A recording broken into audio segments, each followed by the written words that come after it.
Richard Carapaz est assuré de s'emparer du maillot du meilleur grimpeur Leclerc. If I cannot take the yellow, I can take this. All right, Tali, come on, man. This is for the Tour de France. Come on. I know it's hard. You just got to hang on. It's time trial. I will go from start to the finish full gas and like I do every time. So yeah, do my best.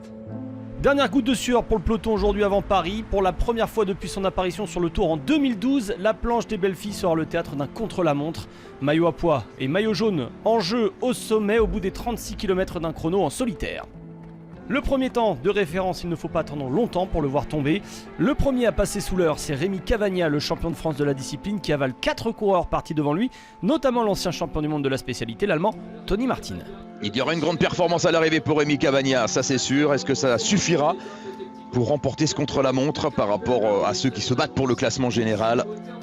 Après, ce qui compte, c'est les favoris à la fin. Je pense que c'est eux comme je dis, les favoris. Donc moi j'ai fait, je pense, un bon contre-la-montre. L'entrée en piste de Wout van Aert, le champion de Belgique de la spécialité, annonce le bal des favoris pour la victoire d'étape. Van Aert et les Jumbo-Visma paraissent difficiles à battre sur ce chrono exigeant, même si au premier chrono intermédiaire, Van Aert est battu par Cavagna. Wout van Aert avec le troisième air temps pour Van Aert en 17,36. Allez, on retrouve Thibaut Pinot dans la traversée donc de Mélisée, son village. Richard Carapaz a un objectif, arriver frais au bas de la planche des belles filles, car la montée sèche comptera pour le classement de la montagne.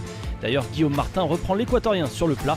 L'opération poids n'est pas terminée pour Carapaz. Tadej Pogačar, UAE Team Emirates. Van Aert est le premier à détrôner Cavagna, mais c'est derrière que la course se joue, car Roglic a déjà perdu 13 secondes au premier intermédiaire sur Pogačar.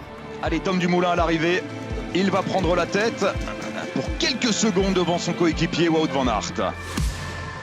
Important question, are you going to change bikes? That we'll see tomorrow. Because you don't know or because it's a secret? Because it's a secret. Because if I tell, everyone knows.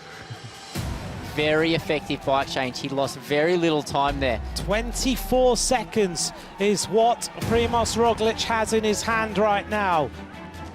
Here we go, the mechanic is ready, Roglic is ready, they get back on the bike.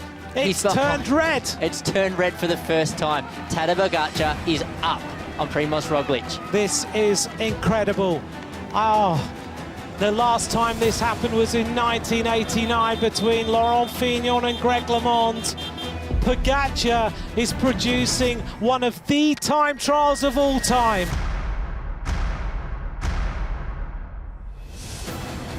This is a ride that is absolutely breathtaking.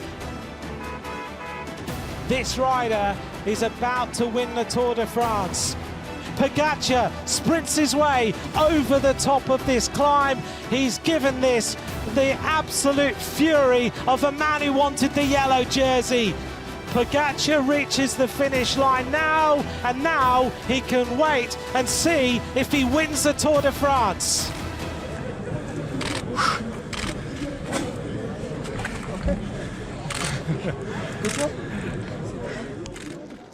The Tour de France is going to be won by Tadej Pogačar on the climb of La Planche de Belleville. You're watching a moment in history.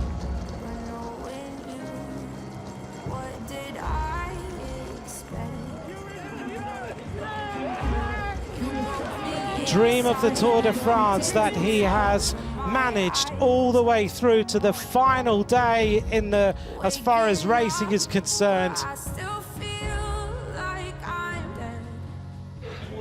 Je pense que c'est un rêve, c'est tout. Je ne sais pas quoi dire. Incroyable. Tadej, c'est pas un rêve, vous l'avez gagné.